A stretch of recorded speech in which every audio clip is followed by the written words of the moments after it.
pea whamoone e kalistiane hono kotoa ki he toetu'u moone au tau eiki.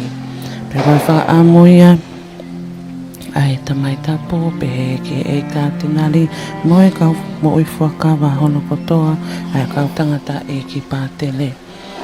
Toetu'u au tau eiki huhu i atu hange ko ia ko e peki au tau eiki ko sesu e kolosi kone tuku atu.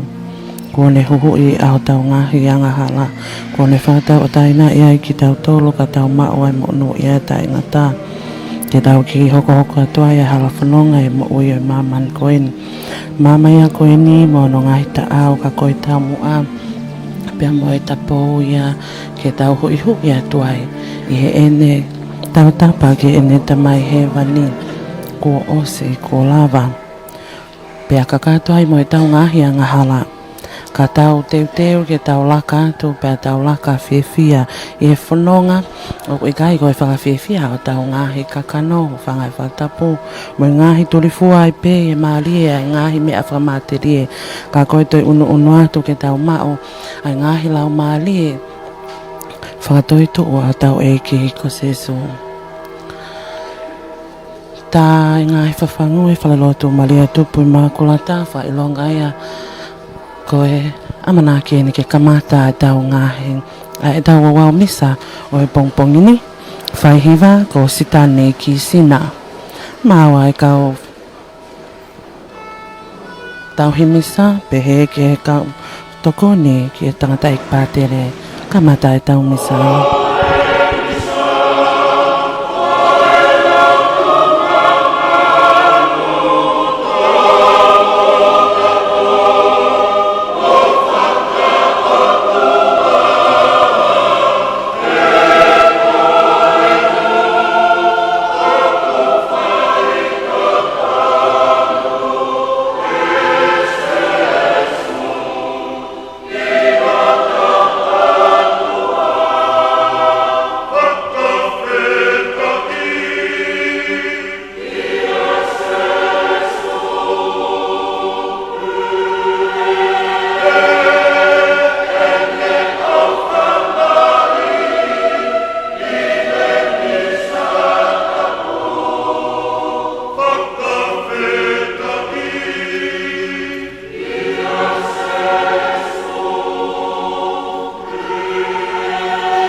Faai ta Moimoi alopa moe lau mari e ma oni oni.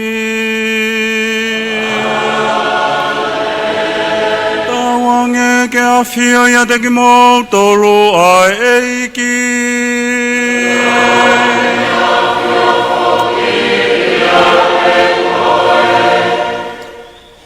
Haleluya. Haleluya. Tau whakamalo ki he eiki. Haleluya. Haleluya. Tau whakamalo ki a teia. E koe eiki kone Toetu'u. I he lau maari e. O ene Toetu'u kone omia i e māma pe maa ki tau tolu. Ka koha māma e tene liliu pe whakafo'ou ai a e tau mo ui a ki tau tolu. Tau whakatahataha i he ahoni o ikai koe whakatahataha i he whakapo uri. Tau whakatahataha he ahoni ko hui koe māma o ikai ai hano ngata anga. Fia ai ke utaritari a ki mou tolu hono kotoa pe. Whafofo ngātu, ka tere e peri, semnari o. Whafofo ngātu ai laumari e taritari Lelei. Ka koe laumari e Amanaki ki ha kātoanga. O ku whonu i he ausia. O e tau mo ui. Ka koe ausia, ha mō meniti pehe i he e tau mo ui aki tau tolu. Ka koe laumarie o e Toetu'u. Koe laumarie o e fia, o e ofa, o e mohu Amanaki, pe mo e tuamerie i a teki tau tolu, e Faai-Fanonga au tau whai, i aho koeni.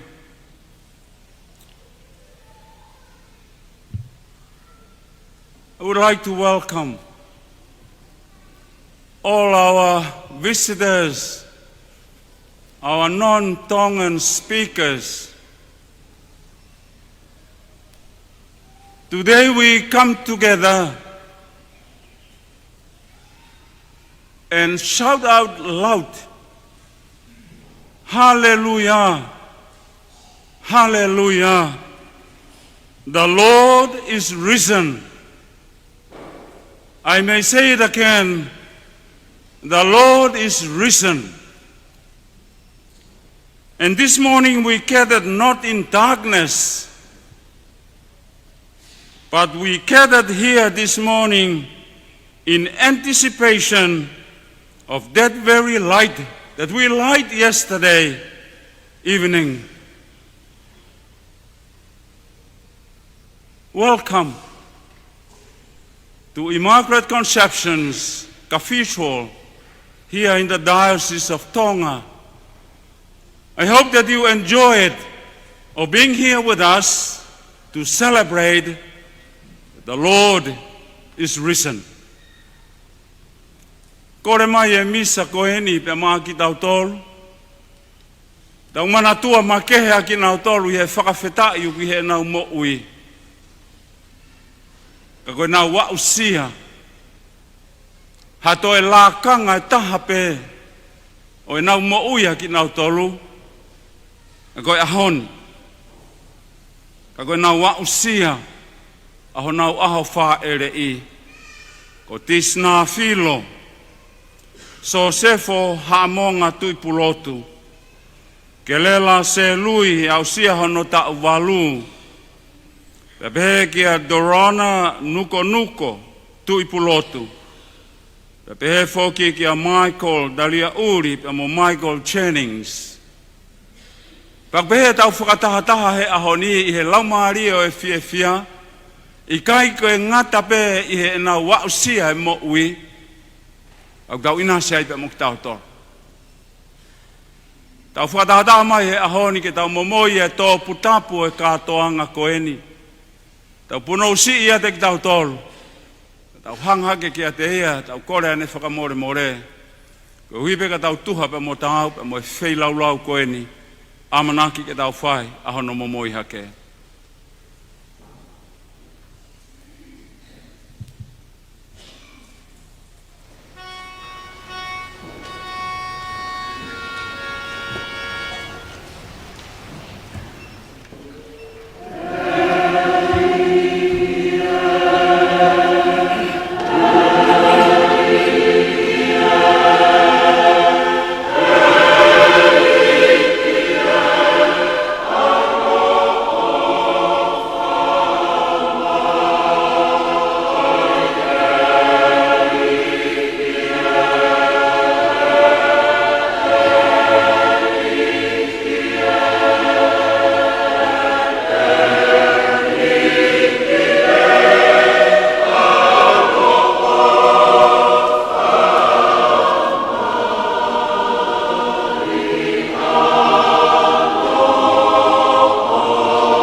Wange ke tō mai ke te tau tōlu alo whai o tua mafi.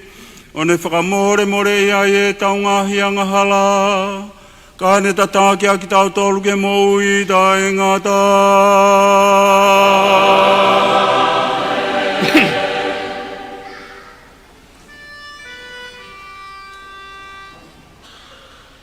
Oh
tau lotu.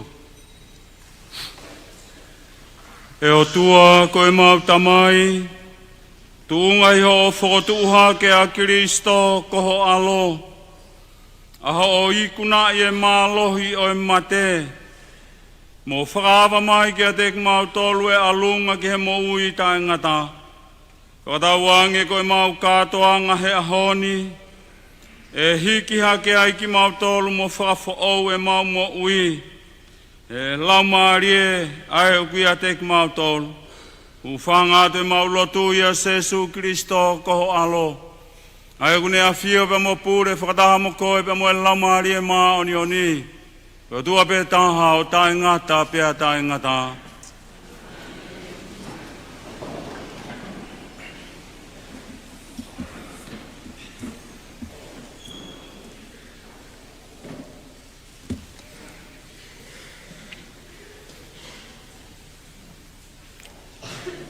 Uluaki o e wholofola, toi ngā ue Faai-Fanonga fu. Pea awha ke pita e ne rea o pehe, tā koe ne toku mahino mai e kia te au, o kui kai ke whiriwhiri mānako ai o tua.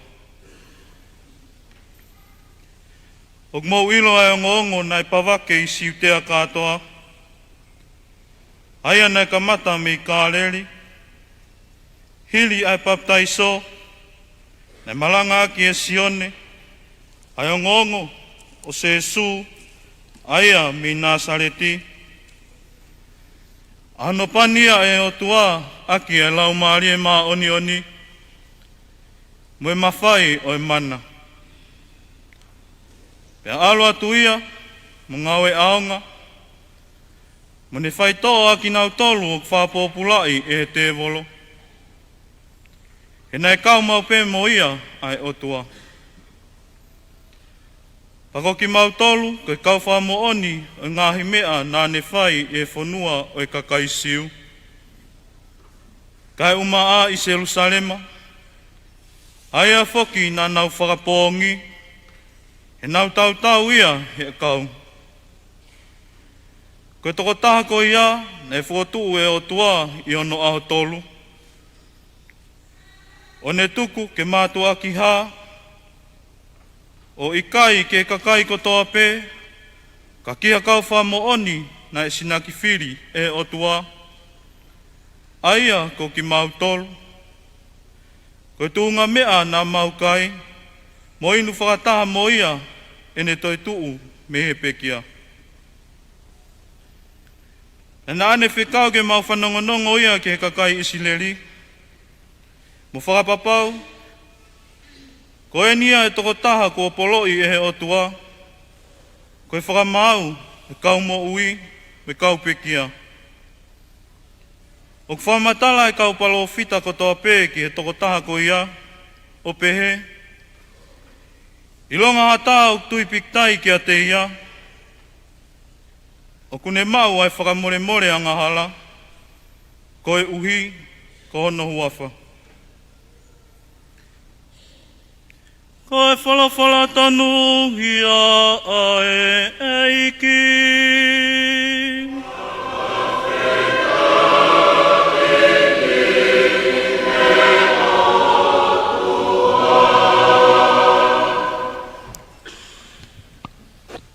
Sāme whetali aki, sāme te au hongo fulu mawalu.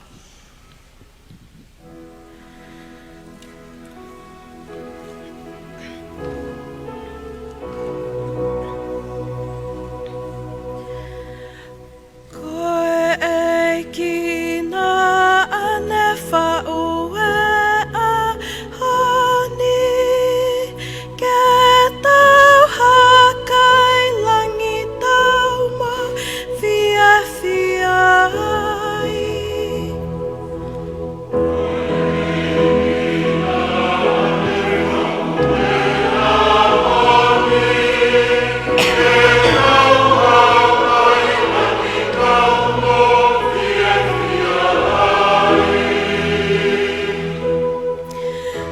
Tuku ha whakawheta iki he eiki he.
Ko hona ua o e wholofola, ura kolinto wahe nima. Oku I kaisi aa, ai mea, oku mau pole pole ai. I kai oku mau ilo, ka lawe ha me le wani ki he takaunga maa, tā oku le wani hono kotoa, e mau tafi ki toa ai le wani mua, ka mau hoko ko takaunga ngauhi fo ou. O tāu moho mau tuunga, ko ngahi fo I maa ta ele wani. Pea asili, ko feia foki ho tau Pasova, ko Kristo. Ko ia, ke tau whai ai kātoanga, kai oua na tau whai aki.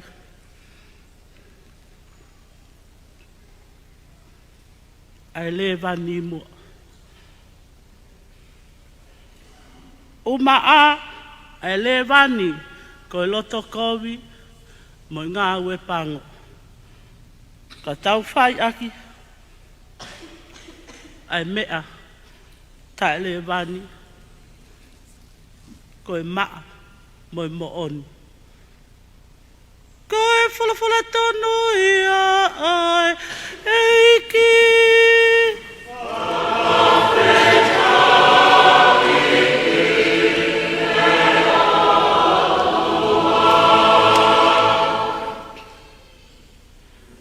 Kau karistiane, mo moi hawhi lau lau, mo wikia e wikitima o e Pasova. Ko e tākanga sipi, kua huhui e he lami, mo Kristo ko e hauhaua,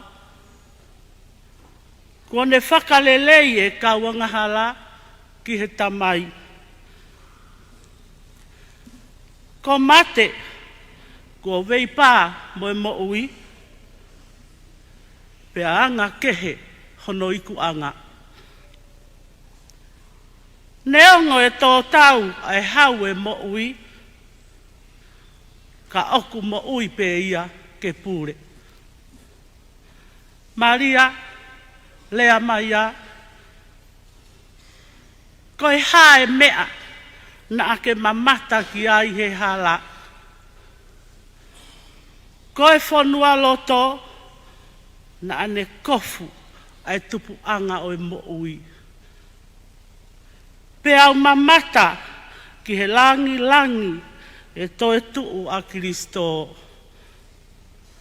Mo e kau angelo na nau whakamooni ai. A hono wala, mo hono whakakoloa o kutukupe. Ko Kristo hoku Amanaki anga, ko Toetu'u. Pea oku mua mua ia teku mou tolu ki kāleri. Oku mau ilo, ko Kristo, ko Toetu'u mo oni me he mate. Ko e tui hau mo oni, whakaha aho whai mesi. Toka teu e o ngongo Lelei.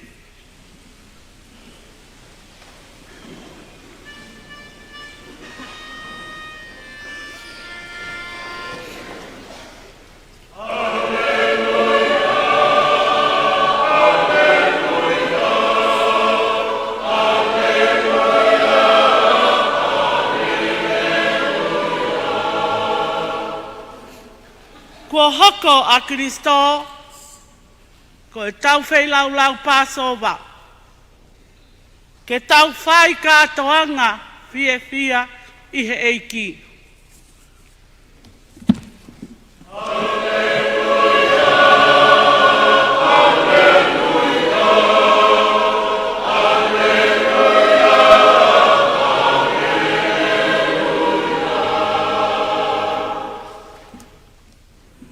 ngea whitik mo tolo ai eiki.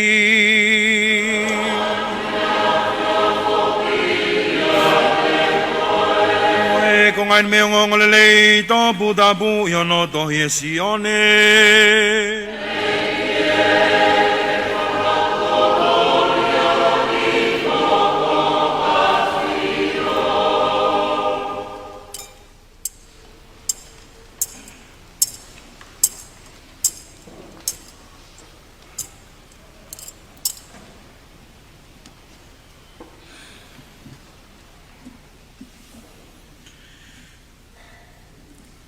John chapter 20, the resurrection of Jesus. Early on the first day of the week, while it was still dark, Mary Magdalene came to the tomb and saw that the stone had been removed from the tomb. So she ran and went to Simon Peter and the other disciple, the one whom Jesus loved, and said to them, "They have taken the Lord out of the tomb, and we do not know where they have laid him." And Peter and the other disciple set out and went toward the tomb. The two were running together, but the other disciple outran Peter and reached the tomb first. He bent down to look in and saw the linen wrappings lying there, but he did not go in. Then Simon Peter came, following him, and went into the tomb.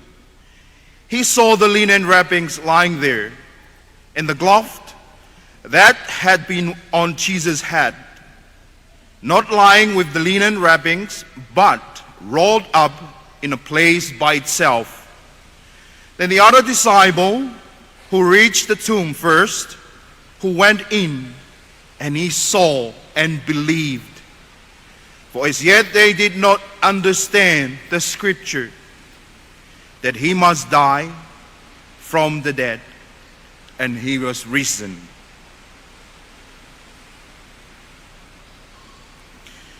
Sione kono wafulu oi wahe, ko e Toetu'u a Jesu, nai alu kei po uri a Maria Magdalene, ki e whanua loto he hengi, o uluaki aho o e wike. Pea ne sio atu ko te kai ai makakafu, pea lelei vaia ki a Simone Pita, mo e tokotaha koe na e ofataha ia Jesu he ne kaua ko. Pea ne talange kia te kinaua, ko nau awea e ki me whanua loto, pea oku ikai ke iloi, pe ko nau tuku ia ki whee. Pea tutu'u hake rewa pita, mo e tokotaha koe, ke o ki he whanua loto. Pea nakamata lele whakataha, kai ve waweange ai tokotaha koe ia pita. Pea fuau atu ia pita ki he whanua loto. Pea punau hifo ia o whakasio atu ki loto. O kutuku mai e ukongokonga tupenu lineni, kana ikai tene hua atu ki loto. Ka koe na wau mai pe, pea watu apita, pea huai peia ki loto o sio, ke u konga tupenu lineni. Pea moe konga tupenu, na e tākai aki, a Jesu, a hono ulu.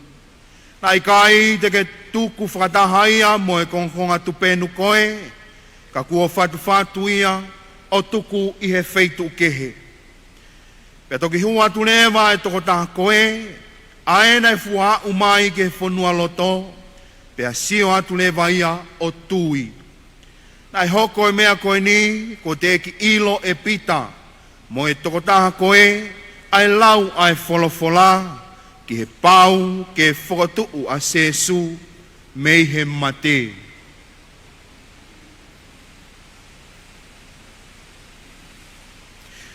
Oe o mamalelei tanuia, oe eiki.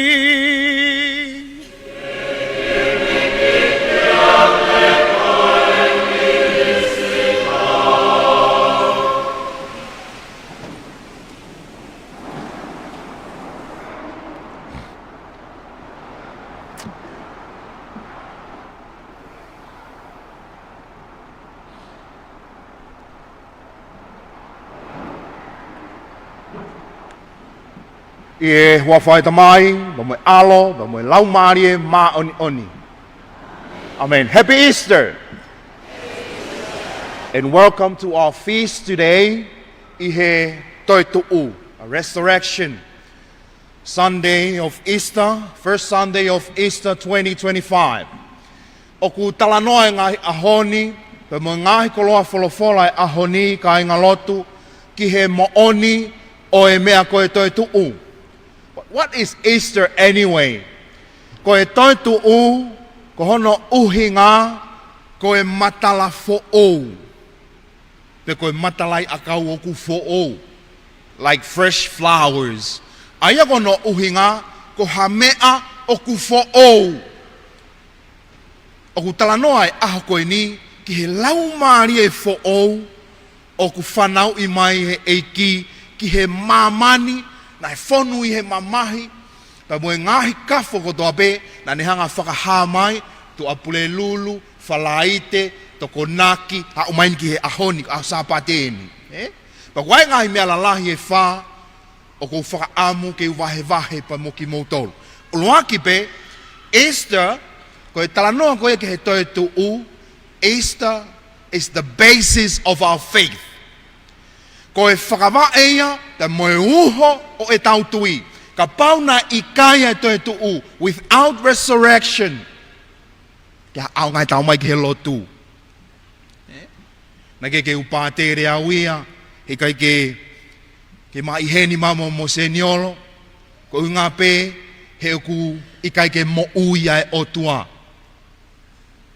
Ko e Toetu'u, oku ne whakaha mai ai kano kato, o e misiterio e tautui. Uluakia, ka koe uho ia, ai whakahinohino mo e tokaterina siasi, it is resurrection. Without resurrection, there is no Catholic faith. He kai ke ia katolika i mamani. He kai ke ha Kristiania.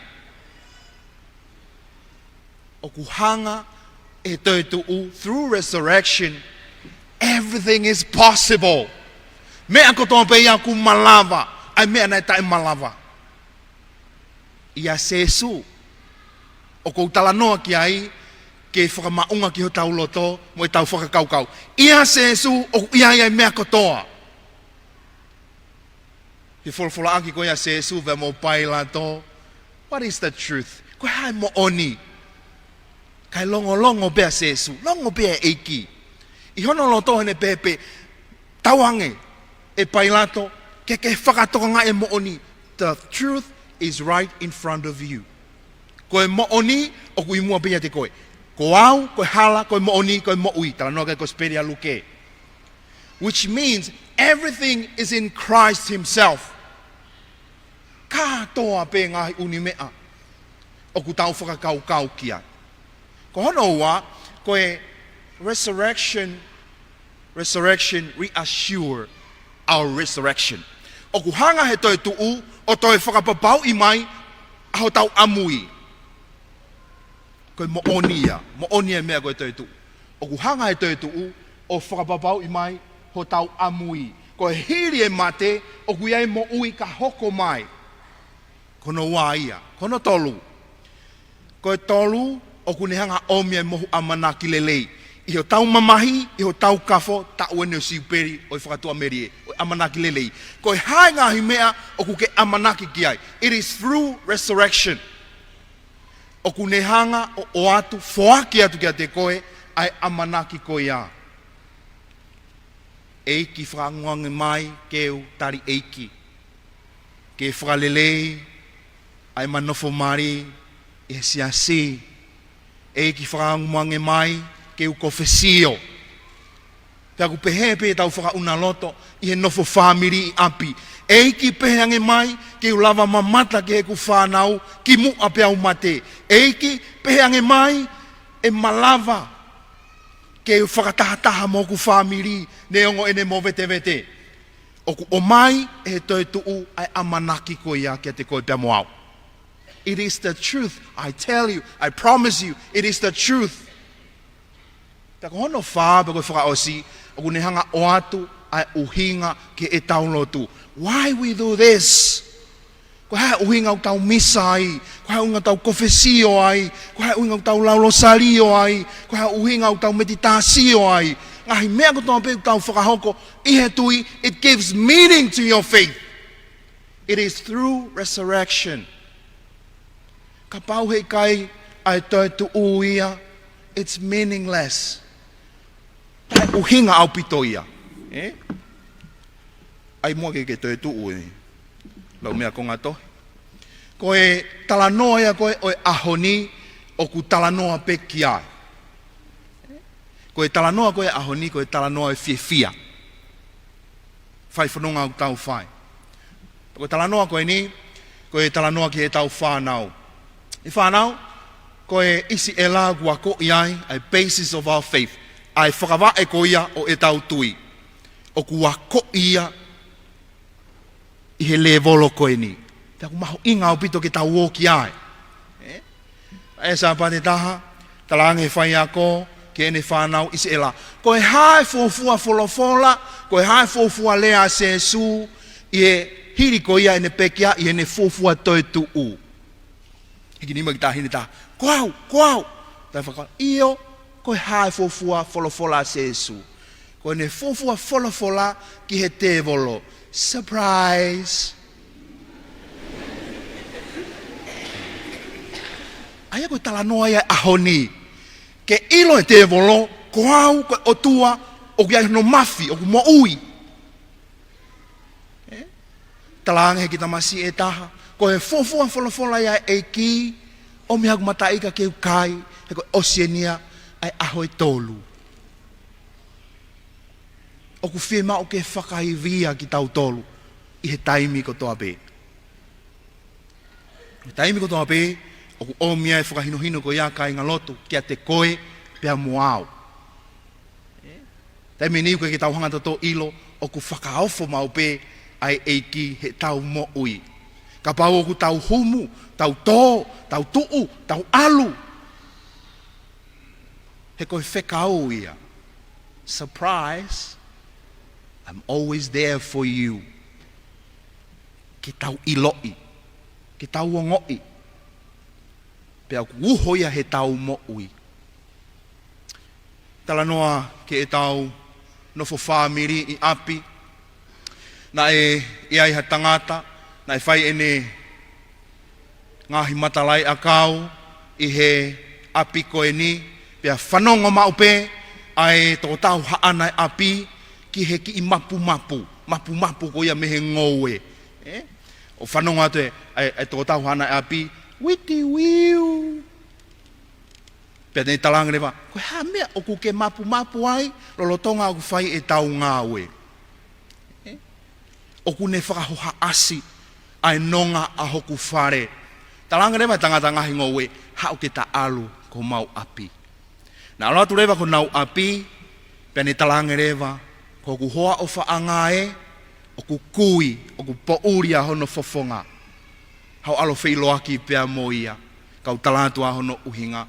Ko uhinga ko ia, ko mapu mao pe ko hae mamao, a e ku mapu ki he ngā ue o kua whai, ke whanongo pe hoku hoa, neongo e ne kui, pouria hono fofonga, uwhangai whakatapu, o ku whanongo pe o kua wofi pe, i he wheitu u kotoa pe.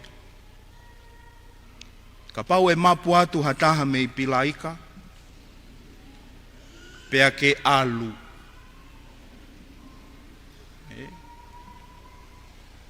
Ko e ne uia koe, ke oange hane fo i pia. Ka mapu atu hataha me i karewario, pea ke tā koe ke kau porisi. Ko no uia koe, ke foki ki api. Alo kofesio. Ka mapu atu hataha mei whale lotu, pia ke tu o alu.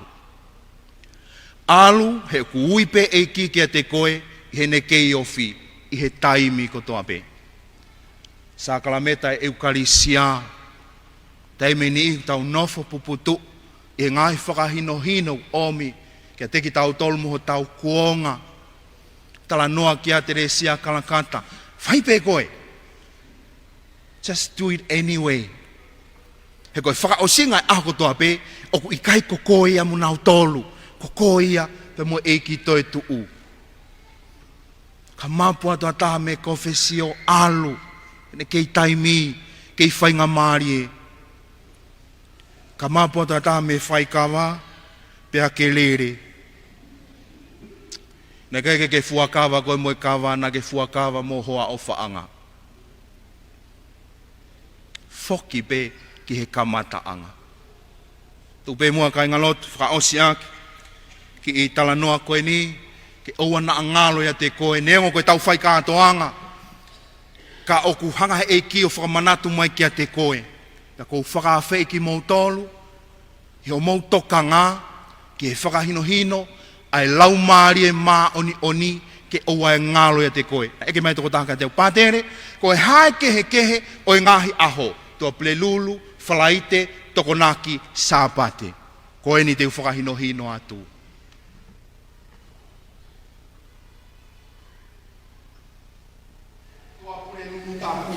This is Holy Thursday. Tua plelulu tapu. Ai. O e ngalo ya te koe. This is Good Friday. Ai. Whalaite Lelei. Ai. O e ngalo ya te koe. Do not forget this.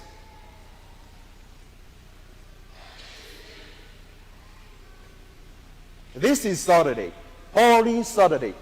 Koe tokonaki e. Pea moe vai. Koe uhinga e koe na e whakawheki mo tolu. E mo senioro ane pō ke mo lava mai aho ni koe kakatoia e tau whai kātoa ngā. Vai, te lango. Afi, mama. This is Sunday. This is Easter Sunday. When we proclaim the word of the Lord, we proclaim in the spirit of Easter. Whauria pana tau ngata peta to e te lango pa moe vai, te sio ni monia lahi monia au. A umai ki he ahoni. This is the completion of the Paschal mystery of our Lord. Koe kakatoia o ngahi kātoanga koia. Were you there? Koe talanoa ia hiva koia. Me he wesi te. Were you there when they crucified my Lord? Were you there? Ah, whalaite, to plelulu, whalaite. Were you there last night? Were you there? I ahoni. Koe tautali, it's up to you through resurrection. Wa whai tamai, wa moe alo, wa moe laumari e mā oni oni.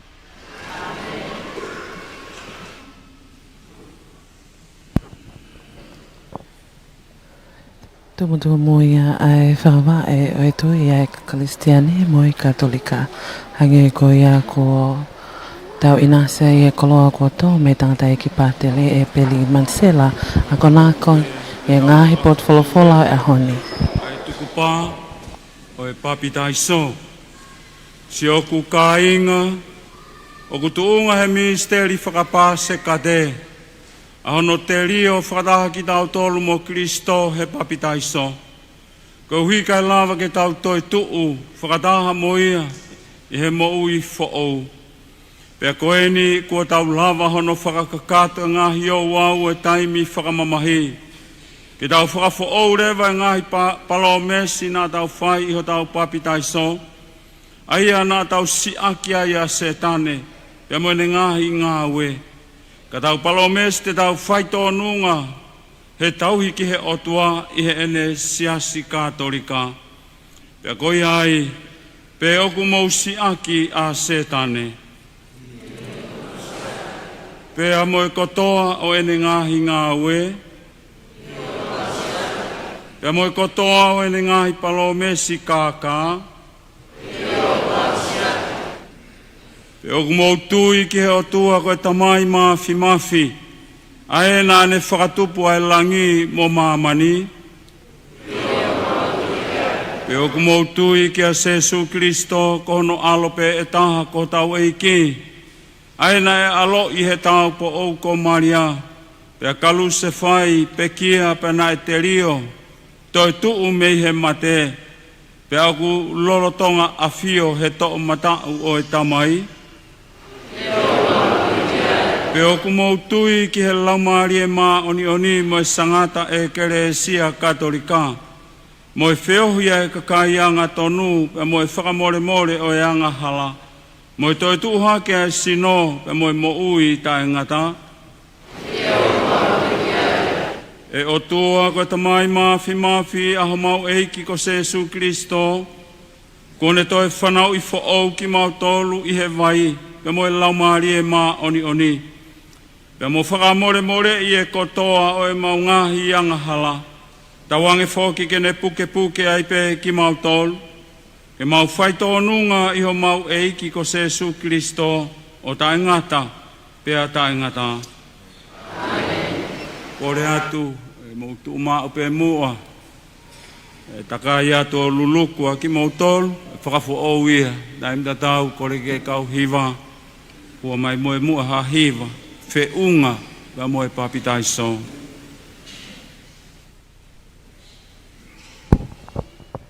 Hoko tau ia e Ouau Misa e Hoano, me he whalalotu malia e tupu Immaculate, ki ono luluku e kāinga lotu, me he vai ono tāpua ki e moe ake o e Toetu'u, ka koe whamanatu e baptaiso, ki he tangata i moe whiwhine e Katolika hono kotoa be.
Tāpua ki makehe e koto mai ka inga lotu i e hawani. Ka kono lolo ko makehe ki nā tolu i he vai o no whai tāpua kina. Me he mama i e moe ake o e Toetu'u ane whiawhi. I he Ouau Misa i e hawani me he whalalotu malia e tupu Immaculate. Ko e lolo ko ia ka koe whamanatu ki he Katolika hono kotoa. Ai sakramenta e baptaiso. Ore hūwhaki.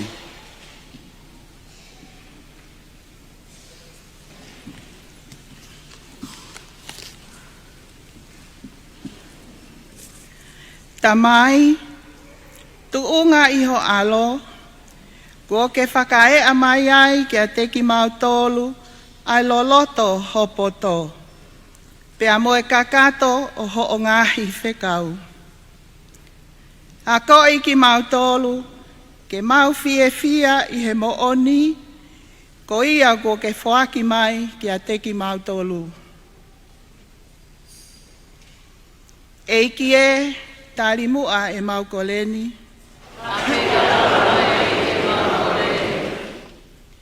E lau maalie, ko e whaaki mo ui, ko koe ai makatuunga, o e whakahoko mai, o ngahi lelei ko toa pē ai o tua ki a te ki mautolu. A koe ki mautolu, ke mau a ewa moi fia I ho ngahi whekau. Eiki e, tari mua e maukoleni. Eiki e, tokoni I mua ai kakai ko ke whili, ke oua na atu e noa a e nau Amanaki. Eiki e, tari mua e maukoleni.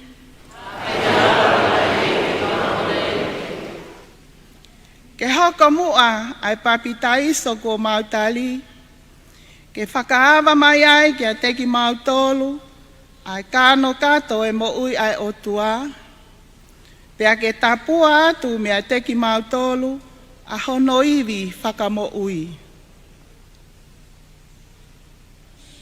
Eiki e, tari mua e maukoleni. Eiki e, ko ho mea ofa, ko whiohi fia mo e awhiona. Whakatawange ke hoko a e mau mo ui, ko ha whakailonga pau ia o e Amanaki, mo e melino o kuke whakakoloa aki a ki nau tolu, o ku nau ofa ki he awhiona. Eiki e, tari mua e maukoleni. E Sesu ko koe ia e Toetu'u, ko koe ia ai mo ui, koe mama pama amamani. Tuku ke whakama opo ai mau lotu, ka ko kinau tolu koe ni na wau sia ai ahoni. Ka koe tāpua ki koe monu ia anga ia o e nau mo ui, ka koe nau wau mai ki ha aho peheni, e hala whanonga o e nau mo ui. Ka koe tisina filo so sefo haamonga tui pulotu. E kia kelela se lui, Dorona nuko tui pulotu, e behe kia mai kolo taria uri, Michael Jennings. Ka maa ki mau tolu hono katoa peo ku mau tutu'u atu, se mau ngahi whamiri, ka maa ki nau tolu katoa pe, a fie maua e mau hufaki, mau hapai katoa atu hufanga pe ia se Jesu Kristo koho alo, ka koho mau eiki.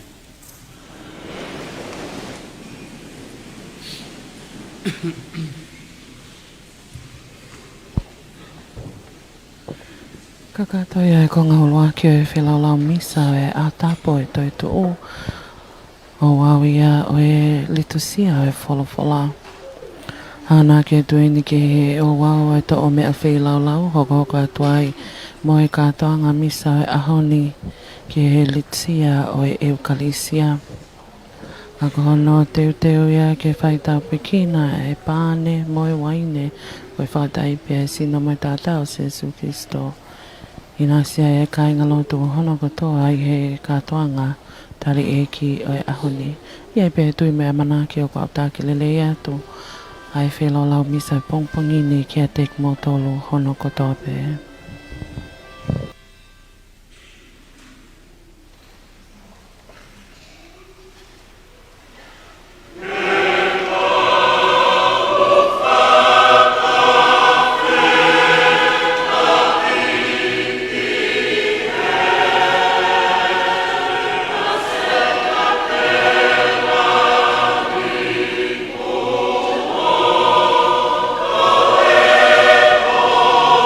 Oh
Hila e pase ka te. Ka koe ahoi ni o hiwa o e aleluia. Me he kamata ki he whao singa e wau whilaula misa e hoa koe ni. E kia koe tua koe fūni ve sini baktunga ma koe tāpikina koe koe maa Moimoi ha keni ke a Fiona. E koe fuaia e ka kāwai tangata mo e whewhine ko tau ki he kere kere. Tawange ke hoko ia koe mea toko ni whakalau maari e maa mautolu.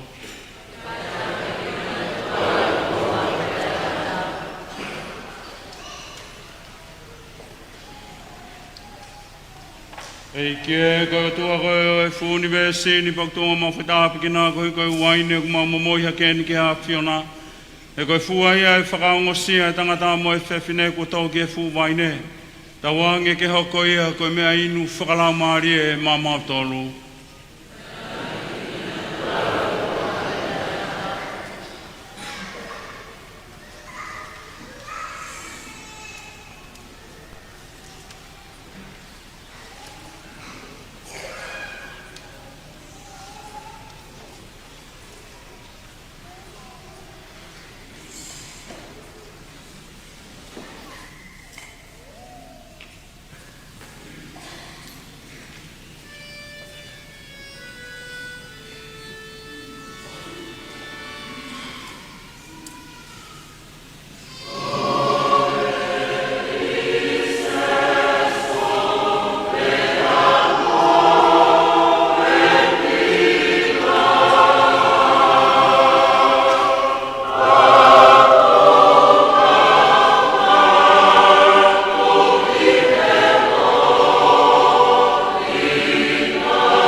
Kore ka inga ko hike hoi fuai whinanga reo tua mafi ke he ku whei laulau ni. E ko haa mautolu whokia whei laulau.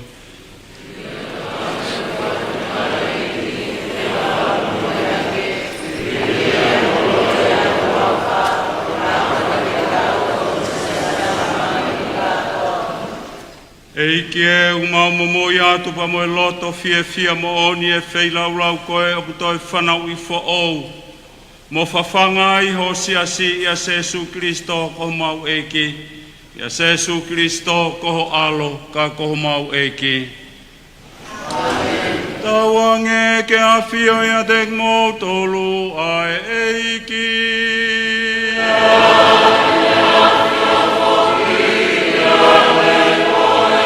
Eke hake ho mauloto.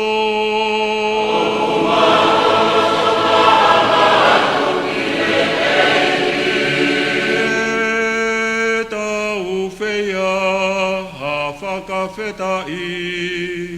Ki he eiki koho tau o tua.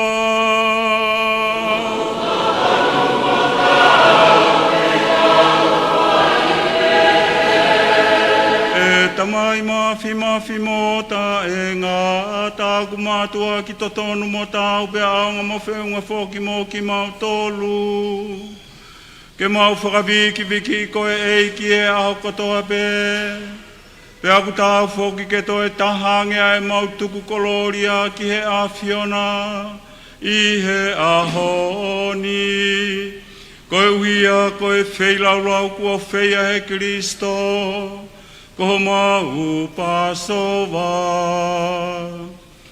E koia pe ai a keno moni, ai kuone ave ai angahala a mamani, pea kuone lava ai foki ai mate, aki pe ne peki a ana.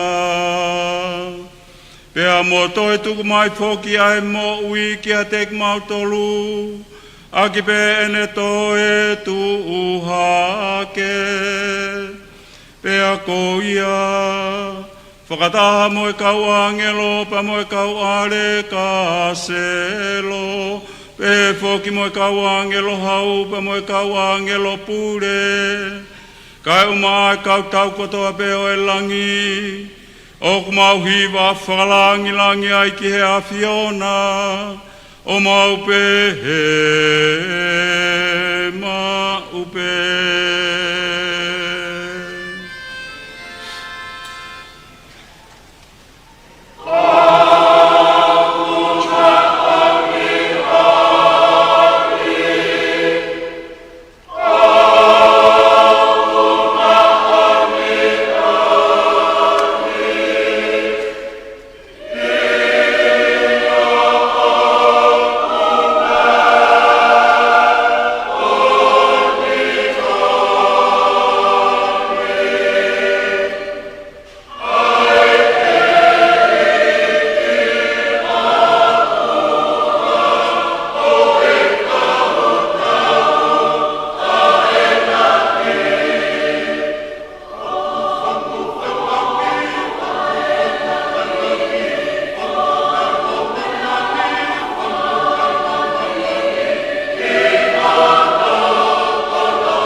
Ngani ma oni pe koe pe foki ai tupu anga ma oni fua pe koe au mau tau tapa hakeni ai ke te koe ke a whei tau lalo whakama oni e ngā himea o whani aki pe iwi o lau maari e ma oni ko hui kai hoko ia koe sino pa moe tata aho mau eiki ko Jesu Kristo ko mea tokoni pa moe mea inu whakalau maari e ma mau tolu e Amanaki ke ne tuku ange e ai ki he pekia. Nā ne toa ia e mā o ne whakawheta. Pea mone pāki pa mone oange ke ne kaua konga mone pehe. Mau to o eni, pa mau kai kātoa ai. Ko hoku sino o eni, aia e tuku ange ko uhi ko ki mau tolo.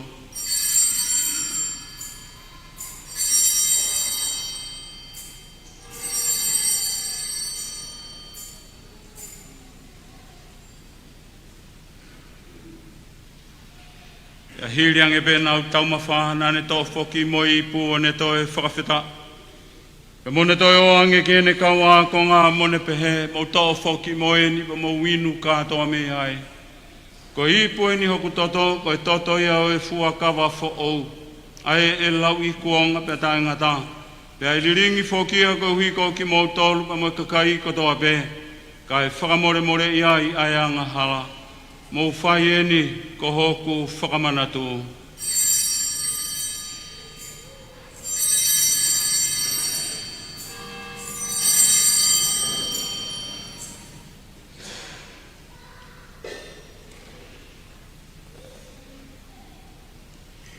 Ko e misiteri eni o e tui.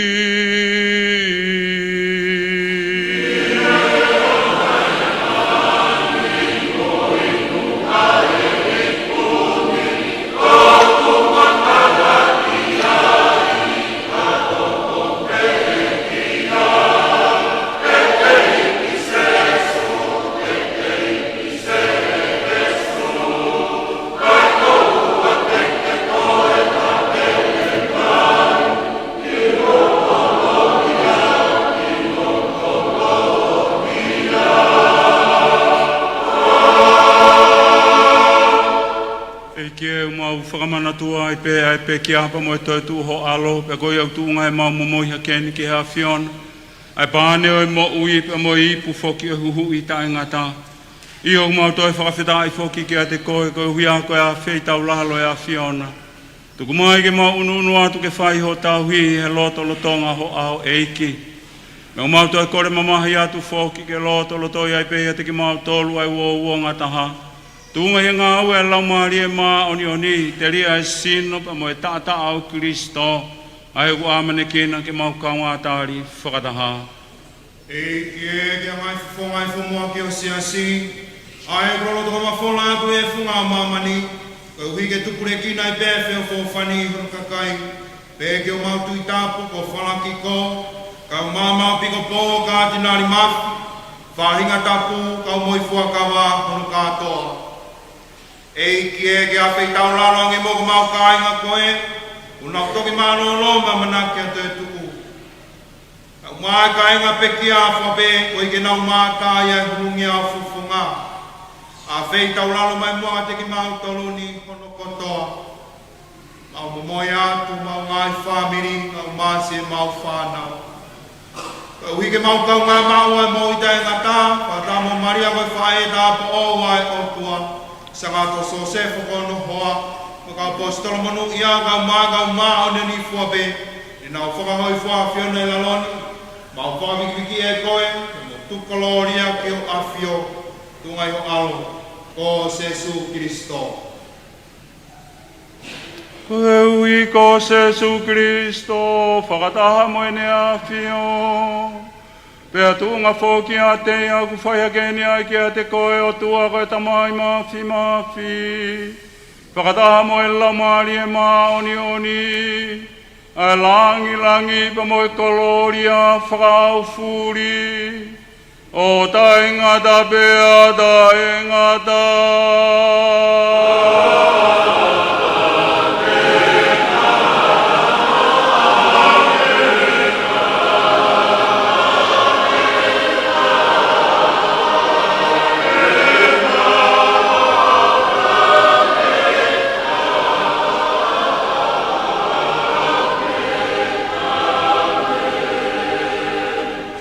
Whai kore rewa ki eiki ko tau o tua, aki pēr kore ko e nei whai ono ako ne kina ki tau tolu ki ai, e ho tau whakamo ui.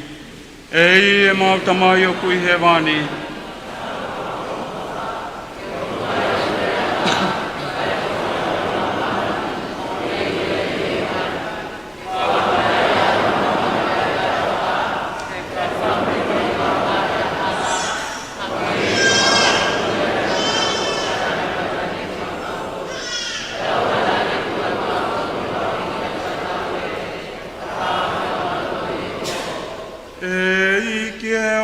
Tangi at ke whakahawhi ki mau tolu me ngai kobi fua be. A whei tau nalo ke toka I be ai meri no I he loto Tonga ho maungahi aho. Pea tuunga e tokoni mai aho alo whātau angi ke mau noftau ataina I mei hea ngahala. Mo e whaingata ia fua be. Ka mau nofo tari whaki ai be ke toi haere mai o mau whakamo ui. Ko Jesu Kristo.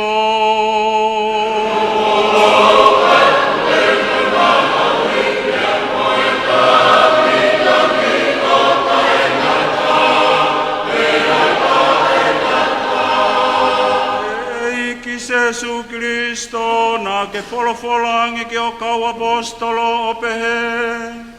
O kua atu ma mautolua e merino, ko haku ia merino ko whaki atu ma mautolu.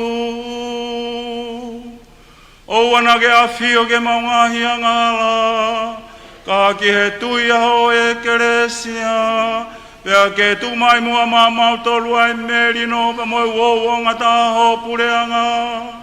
Ai oku ke awhio pea mo purea yo tae ngata pea tae ngata.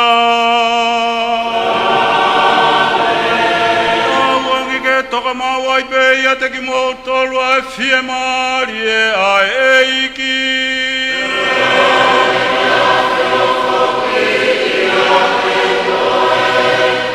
Alotu ke tau fuaki atu e merine o e Toetu'u.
Kako se su Toetu'u.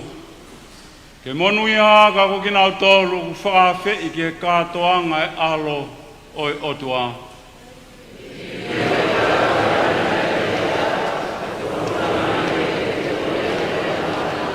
Sino mo tātaa ke whakarikes ki mau tolu ke mo i tangata.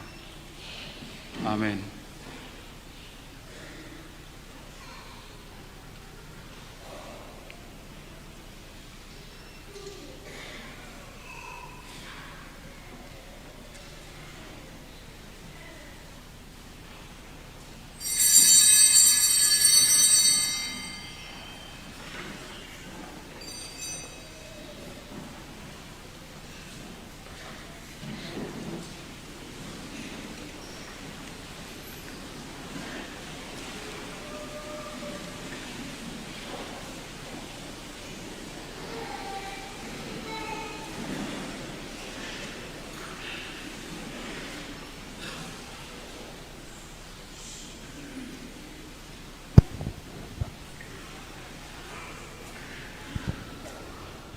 Ei pea Amanaki Lelei o ko ataki atu pea e tau wha mawhola e hauani ki e tapa hono ko toa tau kau whaatahai.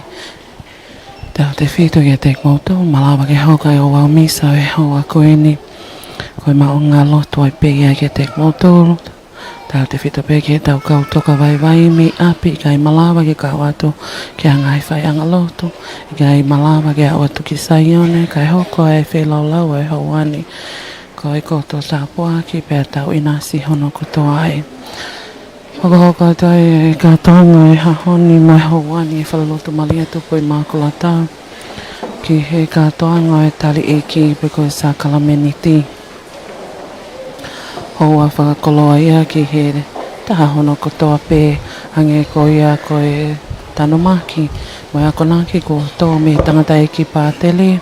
Ina se taha hono kotoa ko kau whataha e whelaulau e hoa ni. Ko e kakato e ngahi aho e tolu Toetu'u e siasi.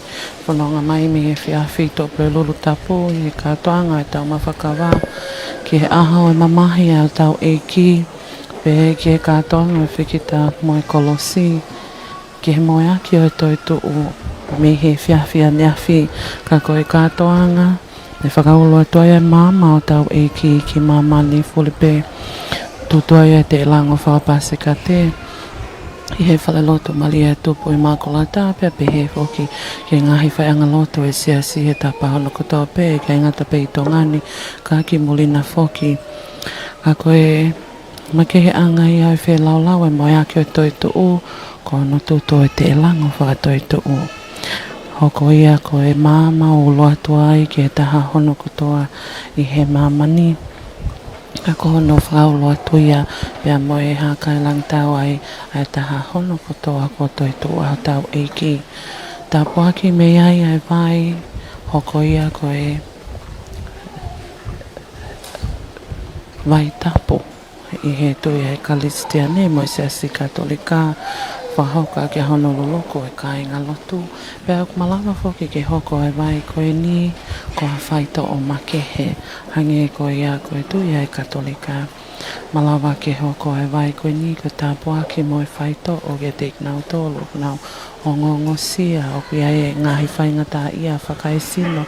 I he tui mo oni ki he uloa toa mama o tau e ki mo e Toetu'u o katoanga e Toetu'u hoko i whoia i he vai ko e ni ko iwi makehe me ho tau e ki o malawa ke whakaao ngā i ngahi me a ke kehe o i whamili e siasi katolika e ngahi loto whale i he toko lahi o kuna o whakaao ngā i au vai tapu ki hono o whakawholo a ke ngai whe whoia kau e tau kau tō leka leka pe koe tau kau toka vai vai whakainu e he tau longa i whanau ka koe tā poaki makehe me he Toetu'u au tau e ki. Tā puaki a ko lau kau ai e taha hono kutoa e hauani ka ingata pe whaleloto malia tupu i Immaculate kai pehe ki e tapa hono kutoa pe o ngahi whaleloto e siasi katolika loma ka toa ngā ia e kakato e ngahi au tapu e tolu wha Toetu'u e siasi whanonga mai ai pe hange ko e a ko nā ki au pātele he kai kakato a hono mau e he tō taha katolika hono kotoa ai ngahi a tāpo whātoetu e tōlo koini kai ki hao mai ki e whelaulau he ki whelaulau ia o e ngahi wholofola o tau e ki hui ka koe whamo'onia pe mo e tau kau whātaha i he hākai lang tau mo whia i ahoni ko Toetu'u a tau e ki Tau lahi bidu befoki e kau whakataha mai i hewani whaleloto malia tupu i Immaculate whakataha e ngahi whamili pe hange ko ia ko e whakatau lama mo e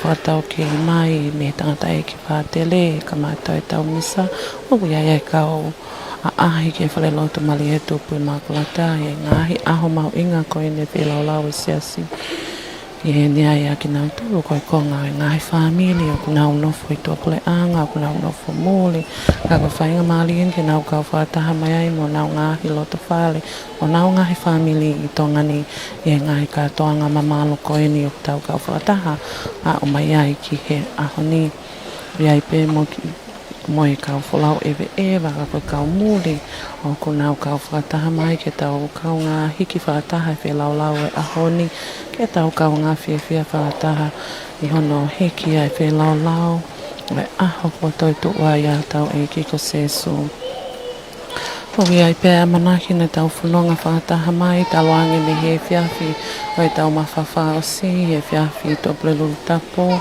pe he ke katoa, ngai aho mamahi o tau eiki, e whekita mo i kolosi. Ane a whiga koe whamana manatu ai moi au tau eiki ko se su ma te tau tolu. Tau kau whataha ne whiawhi e moi a ke Toetu'u. I ono whakaulo i mama ki mama ni katoa. Pea tutua ia te lango whapasekate, ai te lango whatoetu'u, hoko atu mo Honoluluku, ai kāinga lotu. Pea pehe whoki ki hono whateunga hine hina e whale lotu, pea whafoki mai mo i ngahi matalai akau, ko ngahi vāsi, hoko koe teu. O e whale lotu, i aho whalai te Lelei, i kai ke toi ia i hangahi, a whakailonga hato e ngahi, matalai akau, pe ko hangai teu ma ke he ma ai whale lotu koe. Whakatai pe whakapapa ma ke he ke peki au tau eiki. Koe moe aki o e Toetu'u o ko whaafoki katoa mai ia e whakateunga koe hiki. Whakawiki mo whalanglangi ko Toetu'u au tau eiki. Ki whakakato pe whoki ai katoa ngā tali eiki pe koe sakala meniti ai hoani e whale lotu malia e tupu Immaculate.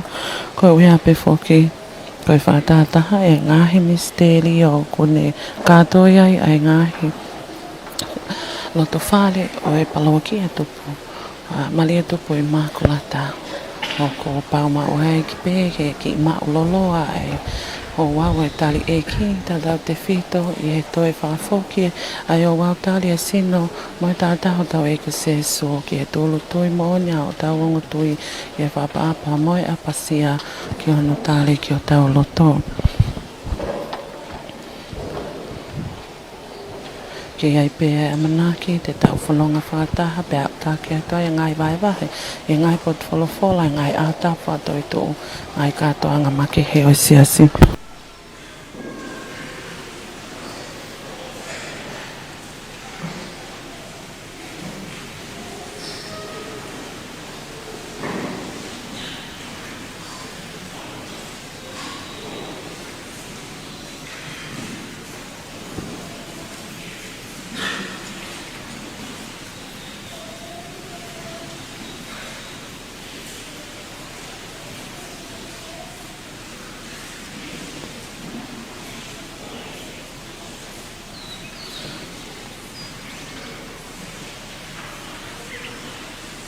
Amen.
Ke tau lotu. E tamai e o wha ke kere ohiange ho siasi. Pea ke omi ki mau tolu ki he langi o e Toetu'u. E kua palo mes mai. E sakala meta e Toetu'u. Ufanga te mau lotu ia Jesu Kristo koho alo. Ka koho mau e ki. Kore atu ke punohi fo mou fofonga. Pe tau kore e tāpua ki ai o tua. Patau ange ke whaitapu e kina ki mou tolu e o tua mafi. He aho mamalu koeni o e Toetu'u. Pea kene malu i ki mou tolu, a me he anga hala kotoa pe. Ko e Toetu'u, hono alo o kutuunga i hono fuaki mai e he o tua, ai whakamo ui ki a te tau tolu. Patau ange kene whakakakato e ngahi palo mesi, o ne tāpua ki i ki mou tolu aki e mo ui tae ngata. Ko mou kaunga mamahi mo Kristo, pea ko eni o mou whai katoanga he fia i he ne Toetu'u. Tawangi ke mou kau fia, e katoanga hei kai ngata. Kore atu ke mou mea he whakilalo, pe tau whanongo rewa, tau whanongo nongo.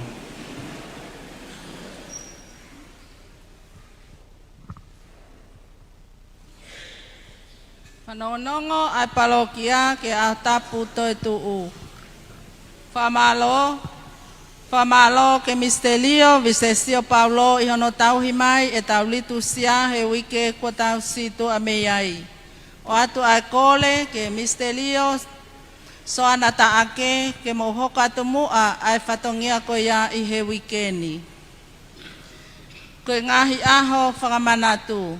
Whalaite ke sangato maake koe whaitohi tongo Lelei.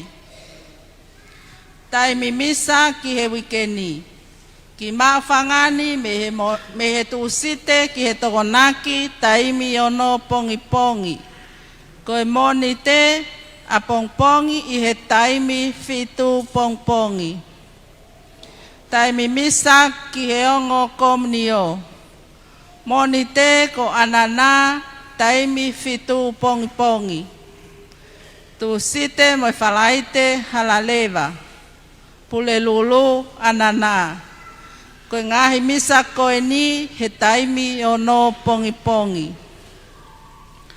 Taimi Misa ki aho tapu kahau. Hongo fulu pongi. Misa tahape ai palokia. Koe aho tapu o Divine Mercy. Koe ngahi whakataha. Whakataha komiti kolistu tuku ai palokia.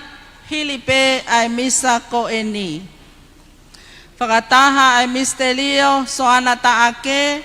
Ki he api no foanga ho mo pule ngawe ai fiafi i he taimi ono. Koe ngahi me a makehe. Koe aho tapu kahau, koe aho tapu ia o e Divine Mercy, pea oku Misa tahape ai palokia he taimi hongo fulu pongpongi, pea Misa leva ai tayo sisi he taimi tolu e fiafi ka e anga peheni. E whakahoko ai whakawheao ki he eukalisia he taimi taha ho ata. Pea Lelei ai pe mo e kofesio, pea to kamata leva ai Misa i he taimi tolu e fiafi. Whakamanato atu pe, kai ngā lotu ai mahu inga o e Misa i he oketawa o e Toetu'u. Aia koe ahoia e walu, me i he Toetu'u ai eki. E ikai ke whakahoko ha isi ela i he ahoni. E whakahoko e whono ai palokia i he aho tapu Divine Mercy, hilipe ai Misa hongo fulu. Whamanato atu ai pe e tau hoa whakawheao ai palokia he fiafi moni te, me he taimi ni mā tolu noa ki he ono tolu noa e fiafi. Koe moni te a pongpongi a ho wataha o epeleli, Misa he taimi fitu pongpongi, O kahili ai Misa, e whakahoko lewa ai Easter egg hunt, ai whanau isi e la, i he loto ata matawhare o pātere. I whakahoko mo e lulu ai palokia i he taimi taha ho ata a pongpongi pe au kole atu kai ngā lotu ke mo kau toko lahi mai ki ai. Koe tau kapa vai manawa e toki tānaki mai pe i he aho tūsite e ho mou kau whakafofonga kauritasi. Ki he komnio halalewa pea moe misterio sino moe taataa. E whakahoko a ho mou whanonga pilikimi i he aho tūsite wahiva o epeleli. O kuigai a kole whamato ato heni ki he me mipa kotoa o eongo komnio ko eni tatawai pepe nake osi pilikimi, whanonga pilikimi pe ikai o kuiai a whakaamu ke moukau kotoa mai ki he polo kalama pilikimi ko eni wahiva epeleli ki he holo sangatso se fope. Whamonu i atu si ngahi whamiri ai Toetu'u mo toe ngā oi wikeni. Pea pehe ke ngahi fua whatongia kotoa pe o kumou whakahoko. Li mea ofa oi ahotapu ko osi paanga e waafe valungeau valunoa seniti e valunoa.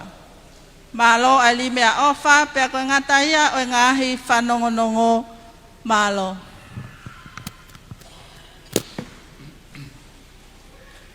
I whakamalo pe kia ana, e tau whanongonongo ena, kua talaki atu, pako o kou kore atu, whana mai isi e la, ki nau malolo ai whiaf, o ki kore peuto e whana mai pe moe aha mōni te, hiri e tau ngā ue lahi koeni o e wike koeni, kore atu ko e tau whakawhe ao he mōni te, e tau ki toloi pepe a moia ki he mōni te hoko mai.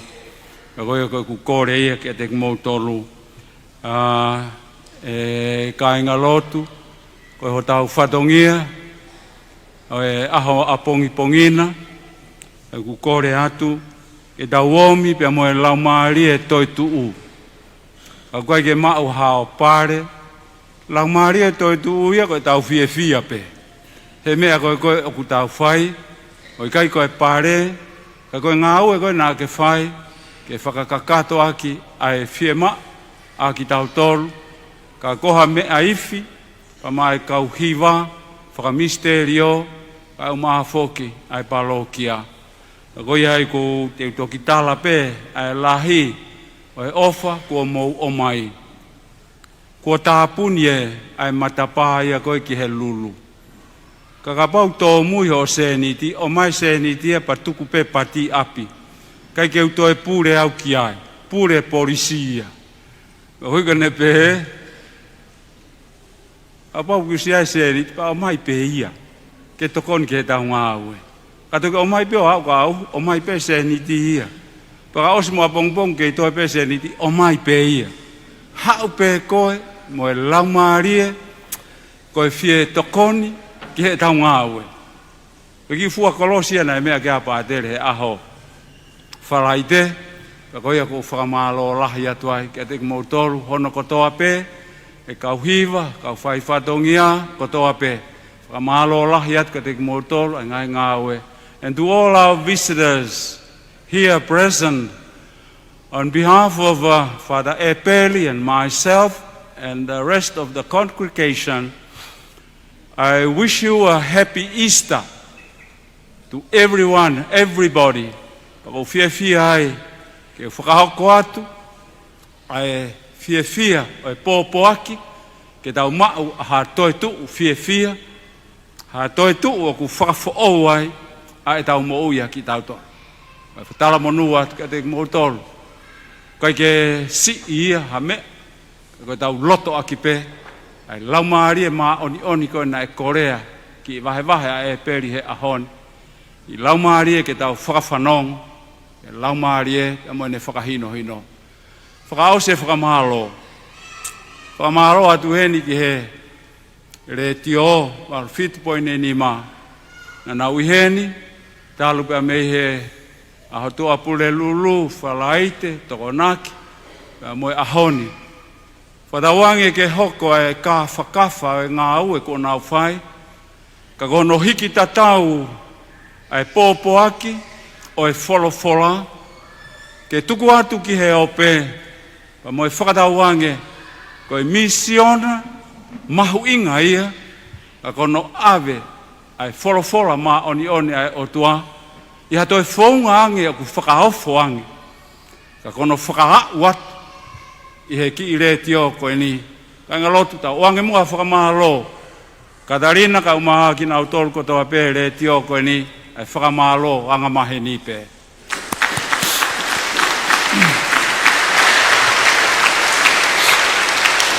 Nakataki, umehaki ki o lunga. E tau whakaosi lewa. Tawange ke awhia ia te kimo tolu ai eiki.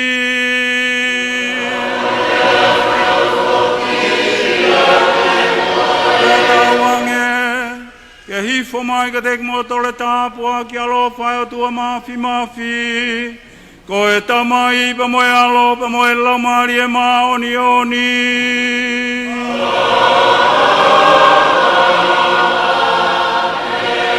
Moa he fie mari e pa ke mo ofa mo tau iai pe ki he eiki. Alleluia.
Haleluia. Kakatoia e Ouau Misa whelaulau e atapo e Toetu'u me he whaleloto malia tupo Immaculate. Pea mo e whakatawangi e nea utaki Lelei e toi peke e tapa hono kotoa tau kau whataha i e hawani me tau le teo walfitu poine ni maa pehe ki e tau pesi Facebooka walfitu poine ni maa. Mo e ngahi whekau mahu inga i pot whalafola e tapo koe ni ka koe whakakoloa mo koto tāpo aki ke te tau tolu hono kotoa. Ia i pe mo e Amanaki Lelei i he tau whanonga mai tāluange me i he e whiawhi o e tau mawha whakaosi tua pulelulu tapu mo no ngahi pot whalafola a no ngahi katoanga pehe ki he aho whalaite. Pehe ki he whalaite o e mamahia e ki he tau kau whataha i he katoanga whekita ki e kolosi Mono ngahi Amanaki. Tō e tāpua ki pehe ki he whaulo ato e māma mo e luloko o e kāinga whamanatu e baptaizo i e Ouau e moe aki o e Toetu'u. Toetu'u tamai ki e aho ni hange koe Amanaki ai tangata e ki pātele koe ka katoa e ni. Ka koe e tau whamooni kotoa ki he Toetu'u o tau eiki e tau hiwa mo e tau whiewhia. Hallelujah. Ko Toetu'u ai Misa ia.